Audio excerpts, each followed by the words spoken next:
Ол заман сондай еді. Бір құдықтан адам да, мал да су іше беретін. Ертеңгісін апамыз шай дайындап жүріп, сырттағы ер кісілердің шуылдаған дыбысын құлағы шалып қалды. Тыныштық болар деп сыртқа шығып қараса, құдық айналасы бір топ ер кісі. Құдыққа түскен тайыншаны шығара алмай әлек болуда екен.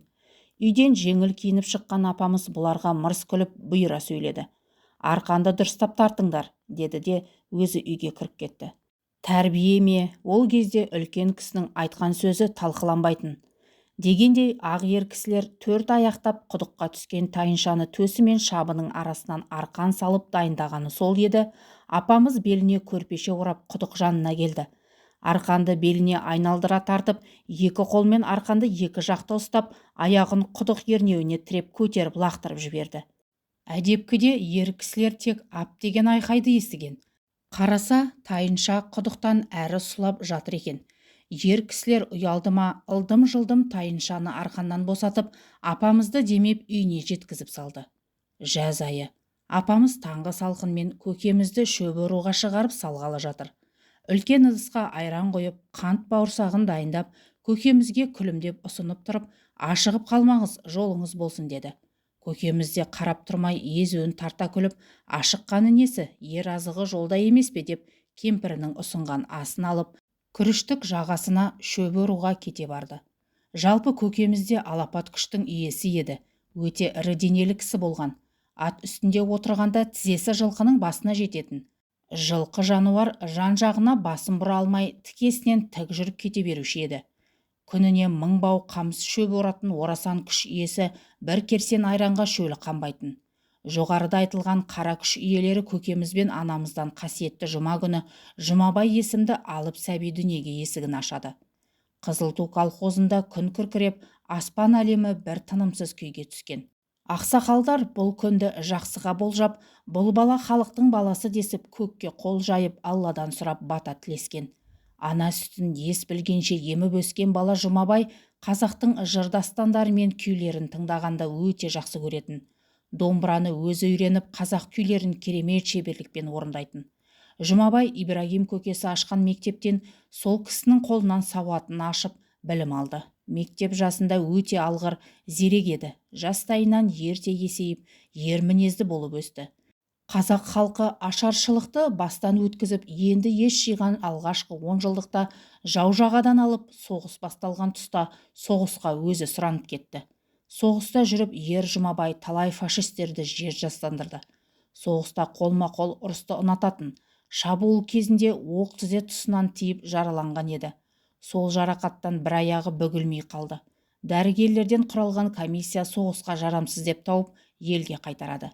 Жасаған ерліктері үшін орден медальдарын тағып, өзінің туған ауылы Қызылтауға келген.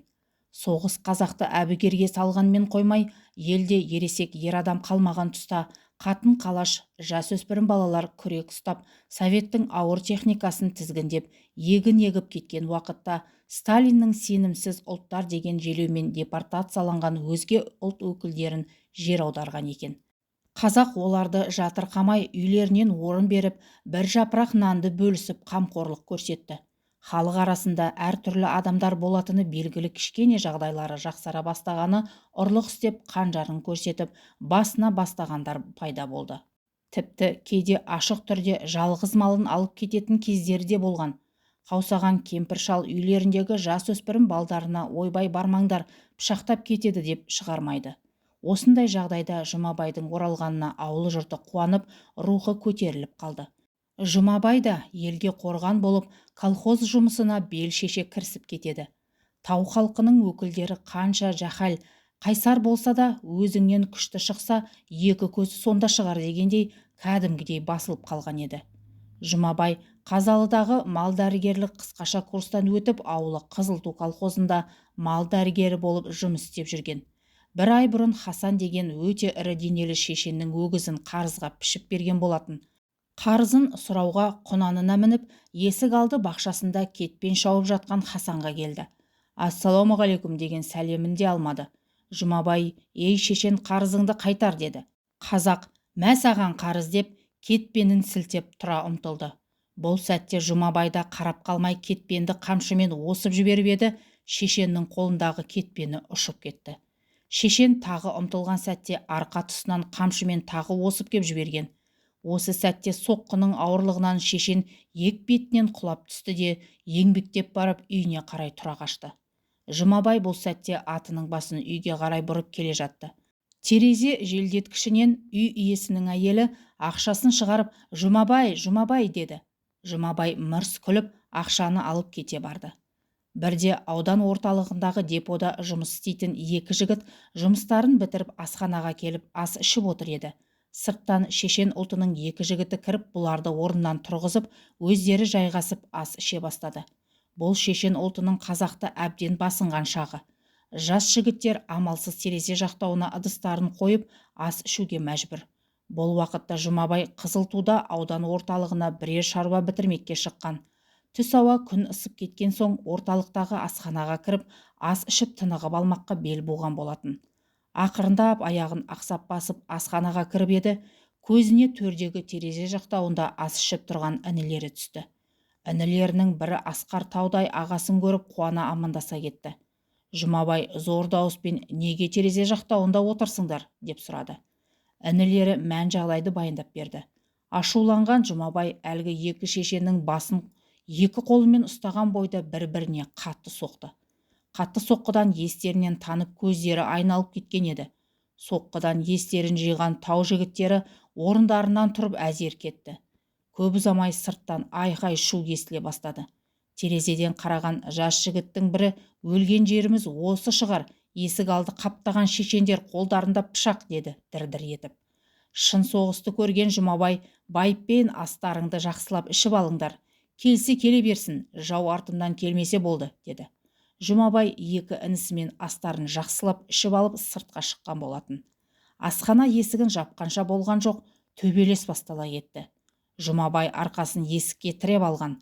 Алдынан пышағын жалаңдатып, екілене жетіп келген жігіттің білек тұсынан қолының қырымен соғып қалғанда пышағы ұшып кетті де өзі қолын ұстап ыңырсып жата кетті. Екінші жігіт ұрмақ болып жұдырығын сермеп қалған тұста Жұмабай білегінен шап беріп ұстап шешенді шоқпар ретінде көтеріп келесі адамды ұрды. Тағы біреуі қызара кеп жұдырықтамақ болып қолын созған сәтте Жұмабай қолының қырымен балташа шауып кеп жіберген. Жұмабайдың қаруы пышақтай өткір қолының қыры еді. Қолы ортасынан морт сынған шешен жан ұшыра айғайлады. Сол жерде Қызылтудан келген шешен қатындары «Ойбай, мынау Жұмабай ғой, Жұмабай» деп шу ете қалды.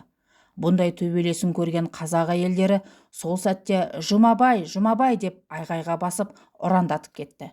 Өзге ұлт өкілдерінің әлімжеттігі өтіп кеткен бұлардың қазақтан да батыр шықты деп қуануы жай емес еді.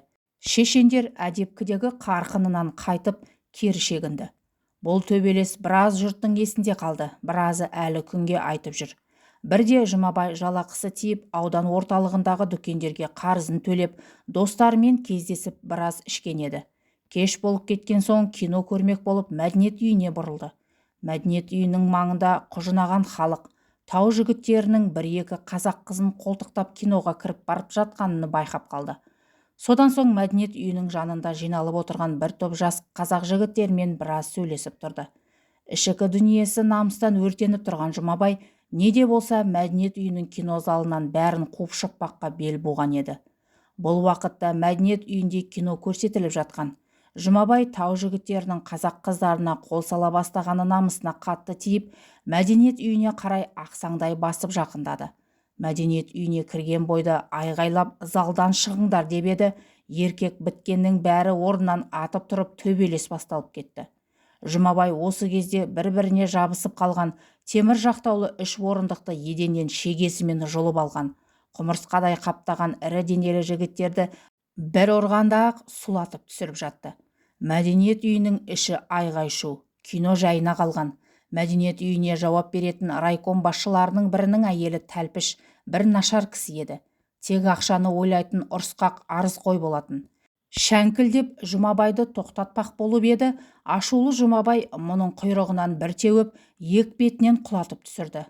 Бұл түн басқа ұлт өкілдері үшін қиын болды. Бірі қатты соққыдан жарақат алса, бірі қолын сындырған.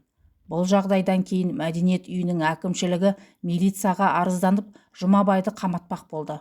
Сот 3 жылға үкім шығарғанымен Жұмабай түрме есігін көрген жоқ. Соғыс ардагеріне аудан басшысы басқа жаққа кетіп қалуын өтінген. Сөйтіп Жұмабай 3 жылын арқадағы ағайындар арасында өткізеді. Қайтадан Қызылтуға келсе, мұндағы жағдай басқаша болып жатыр екен. Ауылда мал ұрлық күшейіп, қазақтар мал жанында түнеуге көшкен. Түрік пен шешендер бірігіп барымта жасауға шыққан. Таңертең Жұмабай үйінде демалып жатыр еді, көршісі келіп ойбайға басты. Малымды ұрлап әкетті. Басынғаны сондай қорада сойып әкетті деді. Жұмабай, кім екенін білесіңдер ме деді. Білдік қой, бірақ мойындамайды. Таңертең қар жауып қарға малдың қаны үйіне дейін тамшылап барыпты, оны бәріміз көрдік.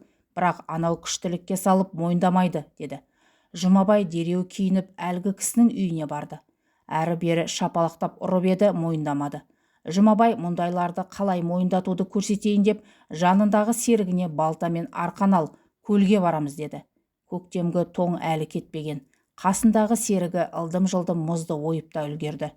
Жұмабай әлгі ұрыны арқанмен байлап мұз ойылған суға тастады. Суға бір батырып шығарып көріп еді, мойындамады. Ой әкеңнің суға ағызып жіберейін сені деп қалтасынан шапасын шығарып арқанды кесіп жатқанда, сөйлеуге шамасы келмей қалған ұры қолын көтеріп мен дегендей ымдады. Сөйтіп ұрланған малдың құнын төлетті. Алла Жұмабайға алапат күш, батыл жүрек, қайсар мінезбен бірге дәулескер домбырашылық, ақындық қасиеттерді де берген екен. Қызылту колхозындағы өнерлі інілерін Шайхислам, Қызылту вальсінің авторы Серікбай, Тойбек, Темірәлі, тағы басқа өнерлі жігіттерден алтын дән деп аталатын қазақтың ұлттық аспаптары оркестрін ұйымдастырады. Бұл жұмыстың нәтижесі оркестрді Алматыға шақыртылып, концерт қойып, лауреат болып оралуы еді. Бұл Жұмабайдың өнерге байланысты бір қыры еді. Ол өз алдына айтылар үлкен әңгімеге өзек болар бөлек тақырып. Сондықтан әңгіменің негізгі желісіне көшелік. Бүгін Жұмабай ауа райы жақсы болған соң сыр бойындағы малды дәрілемек болып Дария жағасындағы фермаға келген. Әдеттегі үйренген жұмысын аптықпай тып-тыныш орындап жүреді. Қайдан сап ете қалғаны белгісіз, жолы сұйықтау қыдырымпаз жігіттердің бірі жетіп келіп, алақ-жұлақ етіп мұңын шаға бастады. Ойбай Жұмабай, ауданда сұмдық бір дәу орыс жігіті пайда болды. Өзі бірнеше рет сотталған рецидивист бұзақы екен. Жастарға күн көрсетер емес. Көшеде жүріп дәмханаға кіруден қалдық. Қатты басынып барады. Сен бізбен аудан орталығына жүре қал деп жата жабысты. Жұмабай малын дәрілеп болған соң әлгі құрдас жігіттің сөзін қимай ілесіп аудан орталығына келді. Түс ауып кеткен соң сырдан келген Жұмабай тамақтанып 100 грамм ішіп демалуға вокзал маңындағы дәмханаға кіріп жайғасады. Біршама уақыт өтіп, қыза бастаған шақта бірнеше нөкерлермен әлгі орыс жігітті есікті теуіп ашып, айналасын қағып соғып кіріп келе жатты. Іштегі адамдар мен дәмхана қызметкерлерінде үрей пайда болды. Жұмабайлар отырған стол қасынан өтіп бара жатып, біреуінің тамағын аударып кетті. Жұмабайдың алдындағы стаканға құйылған араққа қол салып еді, Жұмабай қолынан шап беріп ұстады. Әлгі десант орыс езуін кектене тарта күліп, «Ей шал, сенің ақсақ аяғың мен сау аяғыңды бір етікке тығамын» деді де, Жұмабайдың қасындағы ертіп келген жігітті құлаштап келіп ұрып шалқасынан түсірді. Сосын Жұмабай әлгінің бас бұзарлығына шыдамай былай деді: «Ей, сен өзі қай жерде жүргеніңді білемісің?» деп еді. Әлгі орыс: «Қазақтар қойсыңдар, мен сендерді қойша бауыздаймын» деп орысшалады. Бұл сөзге шыдамаған Жұмабай орысты алақанымен жақтан ұрғанда әлгі орысың жерге құлады. Жойқын күштен сасып қалған орыс қайта тұра ұмтылды. Орыстың шашынан ұстап тізерлетіп отырғызғанда әлгі кектеніп жүрген құрдасы Жұмабайдың қолына өткір шапаны ұстата қойып еді. Қазақты қорлаған сөзге қатты ашуланған Жұмабай: «Сен ба бізді бауыздайтын, мен сені қойша бауыздайын» деп орыстың тамағынан орып кеп жіберді. Қол күшінің күштілігі сондай, пышақ ұшы жұлынға жетіп, орыс сол жерде тіл тартпастан өліп кетті. Жұмабай болған іске болаттай берік болып, сабырмен асхана алдындағы орындыққа барып жайғасты. Айнала қып-қызыл қанды көрген адамның бәрі қашып кеткен. Жұмабайдың қолына кісен салмаққа келген милицияның қолдарында пистолеті бар, бірақ анадай жерде қашып жүр. Жұмабай темекісін тартып алған соң милиция көлігіне өзі барып отырды. Аудандық сот Жұмабайды өлім жазасына кеспек болып, шешім қабылдағалы жатыр деп аудан халқы шулап жүр. Өйткені орыс ұлтының өкілін өлтіру, мейлі ол қылмыскер болсын, тек өлім жазасы еді. Бұл кезде ауыл ақсақалдары даңқты диқан Ыбырай атамызға Жұмабайды ату жазасына қимайтынын айтып өтініш қылды. Ыбырай атамыз жоғары соттың мүшесі жерлес Ақын ағамызға өтініш айтты. Көптеп көмектеп ақша жинап еді. Ақын ағамыз бұл ақшадан бас тартып, Ыбырай атамызға сіздің келгеніңіз үшін үлкен рахмет. Ауданымыздан шыққан қазақтың жанашырын құтқару парызымыз. Сіздің бір ауыз сөзіңізді жерге қалдырмаймыз, лайықты жазасын алар. Бірақ өлім жазасынан құтқаруға күш саламыз деген еді. Сөйтіп сотты райынан қайтарды. Өлген орыстың ағасы жоғарғы шенді әскери кісі екен, сот болар алдында інімді бауыздаған адамды көрейін деген өтініш түсіреді. Өтініш қанағаттандырылып, тәртіп бойынша қол жетпейтіндей қашықтықтағы ұзын столдың екі шетіне екеуін отырғызады. Ұзақ үнсіз қарап отырып, сен де мен сияқты соғысқа қатысушы екенсің. Інімнің қылмыс жолына түскенін, артының жақсылыққа апармайтынын ескерткенмін. Дегенмен ерекше жаратылған мынадай тұлғаңмен қару қолданбай, жалаң қолмен ақ істі тындыруыңа болатын еді деп айтқан деген сол жерде отырған конвойдың әңгімесі тарады. Бұл кісі Жұмабайға адамгершілікпен қарап кешірім берді. Сот Жұмабайды 15 жылға түрмеге жапты. Түрме іші тар әрі дымқыл, сасық бір ауасы қолқаны алатын. Кең жерде емін еркін өскен Жұмабай үшін бұл жер арыстанды торға қамағанмен бірдей еді. Түрмеде сотталғандардың көбісі жастар. Алғашқы түрме күні 1 жылдай болып өтті. Жұмабай енді алдағы күндері қалай өтеді, соны ойлап керуетте жатыр еді. Қасына бір жігіт келіп әңгімесін бастап кеп жіберді. Осы жерді тұрғызып жатқызатын бір жігіт бар. Өзі осы зонаның паханы, есімі Қаршыға. Сіздің қандай статьямен келгеніңізді жақсы біліп отыр. Дегенмен қарсы келмегеніңіз дұрыс шығар, деді. Талай құқайды көрген Жұмабай сәл езу тартты да қойды. Оның айтқанмен жүріп тұратын ойы да жоқ еді. Әлгі пахан нөкерлермен келіп түрменің жаргонымен кіжіне сөйлеп Жұмабайға тиісе жөнелді. Жұмабай жай ғана сен баламдай азамат екенсің, өмірің алда ғой, мен фашистермен соғысып қан көрген адаммын. Не қыласың, сіз біз десіп ағалы інідей болып жүрейік, деді. Не қылған аға, мен осы түрменің сұңқарымын, менің айтқаныммен жүресің, хайуан деп пышақ сілтеп тұра ұмтылды. Қолын қағып үлгерген Жұмабай мойнын қарымен қысып бұрап қалғанда әлгі сылқ етіп құлап түсті. Бұл қас пен көздің арасында болғандықтан нөкерлері не істерін білмей сасқалақтап қалды. Қаршыға сол құлағаннан қайта тұрмады. Түрменің кезекшілері Қаршығаны зембілге салып алып кетті. Жұмабайды бұл жағдайдан кейін түрме басшылары Шымкент түрмесінен Ақтөбе түрмесіне ауыстырып жіберді. Ақтөбе түрмесіндегі бір дөкей бар екен. Өзі тау ұлтының өкілі, пілдей өте ірі денелі, лақап аты Медведь, адамды мал көретін. Ол ас ішіп отырғанда бір сотталушы столға отырмайды және бір жаман әдеті асқа түкіреді. Жұмабайды бауырларының мұндай жағдайда жүргені қатты қапаландырды. Ас ішетін уақыт келгенде аяғын сылти басып, столдың бір шетіне барып отырып, тамақ ішуге кірісті. Медведь бұның тегін адам емес екенін білді. Үнсіз тамағын ішіп отыра берді. Столдың бір шетінде Медведь, екінші шетінде Жұмабай отыр. Тек ыдыстың ғана тықыры естіледі. Бұл дауыл алдындағы өлі тыныштық. Біршама уақыттан кейін екеуінің бірінің қалатыны белгілі болып еді. Сол жердің жазылмаған тәртібі бойынша каптерка дейтін жерде жекпе-жек өтеді екен. Кезекпен бір-бірін ұруға келіседі. Құлағаны бағынады. Бірінші кезекті Медведьтің өзі алады. Ол да өте күшті, ауыр салмақты жігіт еді. Бар күшімен салмағын сала құлаштап ұрғанда Жұмабай бір сәтке көзі қарауытып, сау аяғын артқа тіреп барып есін жиып алды. Мұндай ауыр соққыны бұрын соңды алмаған еді. Кезек Жұмабайға келеді. Жұмабай былайғы кезде майып қылудан қорқып жұдырықпен ұрмайтын. Бұл жолы иектің астын ала күш салып жұдырықпен қатты соққан еді. Тау қозғалғандай қабырғаға соқтығып барып, тізерлеп иек-бетімен гүрс етіп құлады. Мойын сүйегі сынып кеткен Медведь тіл тартпастан өліп кетті. Бұл жолы талайды жазықсыз жер жастандырған Қаныпезердің денесі каптеркадан жансыз шықты. Әдеттегі жағдай бойынша түрме басшылары Жұмабайды Ақтөбе түрмесінен Маңғыстау түрмесіне ауыстырды. Бұл жолы Жұмабай Маңғыстау түрмесіне пахан зона болып келген еді. Соғысты, жоқшылықты көрген Жұмабай аса астамшылыққа салынбайтын. Әрдайым қазағым деп жүретін Жұмабай кей мәселелерді адамгершілікпен шешетін еді. Қасындағы камералас достары Жұмабайдың жақсылығын өткені сондай, түнде Жұмабай ұйқыға кеткенде кезекпен отырып таңға дейін күзететін. Осылайша Жұмабай 6 жылын осы түрмеде өткізді. Күн көзін көрмей күнделікті бір ғана тамақпен қызыл шай ішіп темекіні тарта берген соң ба, ауыздағы бүкіл тіс өздігінен түсіп қалды. Кесілген 15 жылының 13 жылын түрменің тар қапасында өткізген Жұмабай амнистияға ілініп елге оралды. Халық Жұмабай келіпті деп шулап жүр. Үлкендер үйіне барып амандасуда. Кішкене балалар аты аңызға айналған кісіні көреміз деп шапқылауда. Дегенмен өмірге жаңа буын келіп заман өзгерген еді. Халық соғыстан кейінгі қиыншылықтан құтылып, тоқырау кезеңі басталған. Тарихи себептеріне терең үңілмей, Жұмабайды адам бауыздаған қанішер деп ұғатын кейінгі ұрпақ пайда болған. Отбасылы болмағандықтан кейде ішіп көшеде аяғын сылти басып келе жатқанда, әсіресе жастар жағы тапырлай қашатын.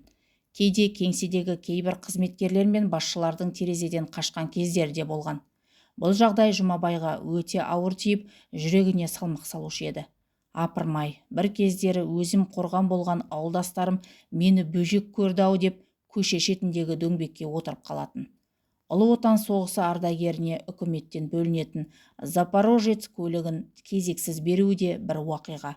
Бірде ауылда Ыбырай Жақаев атамызға қатысты бір үлкен іс-шара болады. Халық тарап ауданнан келген басшылық қызметкерлерінің бірі көлігіне мініп жүргелі жатыр. Көлік мұз үстінде тұрғандай жүрмейді. Жүргізуші көліктен түсіп қараса, Жұмабай машинаның бамферіне ұстап көтеріп тұр екен. Ауданнан келген басшы дереу көліктен түсіп амандасады. Сонда Жұмабай көлікті тек сендер мінулерің керек те, соғыс мүгедектері жаяу жүру керек пе, деді. Ол бұл көліктердің бірінің руліне отырмайтын, рульге көшеде кездескен жастарды отырғыздырып, ауданды аралап жүре беретін. Ол кезде колхоздың басшылық жұмыстарына сырттан мамандар жіберілетін. Сондай басшылардың бірі белсенділеу жігіт болса керек, жүгері орымын көрмекке келеді. Жұмабай сол кезде жүгеріге қарайды екен. Сәл қызулау жұмыс жасап жатқандарды жинап әңгіме айтып тұрған. Сырттан келген әлгі маман машинадан түсе сала, неге жұмыс істемей тұрсыңдар деп айғайға басады. Дігірлеп қоймағасын, Жұмабай бір қолымен желкесінен, екінші қолымен тамақтан ұстап, көтеріп қалғанда өзі толықтау кісі көгеріп кетіп, аяғы жерге тимей қалады. Белсенді адам қолына асылып қаламын деп мүлде ойламаған еді. Жұмабай қайтадан жерге қоя салды. Әлгі белсенді басшы көлігіне келіп, шоферынан мынау кім деп еді, алқыны сөйледі. Орысты бауыздаған Жұмабай ғой, оған колхоз басшылары да ләм демейді. Кейде колхоз көлігін жүргізушісімен тізгіндеп 1-2 күнге Жаңақорған, Түркістанға достарына сапарлап кететін де бар еді, сәл жымия. Сол уақиғадан кейін белсенді Жұмабайды көрсе алыстан айналып өтетін болды. 1986 жылдың 90-ы. Ауылдағы мәдениет үйінің қора есігіне сүйенген Жұмабай көз жасына ерік беріп дауыстап жылап тұр. 9 май мерекесіне сыйлыққа берген транзисторын тыңдап отырып, Азаттық деген радиодан желтоқсан оқиғасын естіп келген еді. Кеңсе мен мәдениет үйі қарама-қарсы орналасқандықтан адамдар жұмысқа тапсырма алуға жиналатын. Жұмабайдың бұрын соңды көзіне жас алып жылағанын көрмеген адамдар, «Ау Жұмеке, не болды?» деп ентеледі. Айналайын балаларым мен қыздарымды итке талатып, шашынан сүйреп сабап жатқанда, мына жерде дәрменсіз жүргеніме күйінемін. 3 лагердің аққұлақтарын тырп еткізбей ұстап едім, енді солардың бауырларымды қорлағаны өтіп барады. Жас кезім болғанда қол жинап көмекке мен жетер едім, деді. Жұмеке, қалың солдатқа не істеуге болады деп бір кісі жұбатқан болып жылыстай берді. Бұл Жұмабайдың көп қиындықтардан бауыры сыр беріп, жаралы жолбарыстай ауру меңдей бастаған кезі еді. Көлік ішінің ауасы тарылып барады. Жұмабайдың көз алдына анасы елестеп, өзіне шақырғандай әсерде болды. Бағана жолға шығар алдында Тойбек пен тағы бір інісі Жұмабайдың азған тәнін көлікке зорға көтеріп жайғастырған еді. Сонда әлгі екі інісі, ағамыздың сүйегі өте ауыр екен, екеуміз екі шетінен демеп көтеріп едік, құр сүйегі қалған ағамыздың салмағы иығымызды темірдей қиып жіберді ғой. Жұмабай жайғасқан көлік Алматыға дәрігерге жол тартқан еді, бірақ тым кеш. Ұзын жолдың бойымен келе жатып, Жұмабай бұл дүниені тастап ана дүниеге кете барды. Ақсақалдар Жұмабай дүниеге заманынан кеш келген, жаугершілік заманда туылса елін қорғар батыр болар еді деп бір басына өнерді де, алпат күшті де, батырлықты да аямай берген азамат қой. Әттең мына заманға сыймай жолы да тар соқпақтарға түсіп кетті деп отыратын. Сондықтан Жұмабай ресми түрде айтылмағанымен халық ұмытпай жадында сақтап, басынан өткен уақиғаларын бір-біріне ауызша тарап кеткен аңыз адамға айналған еді.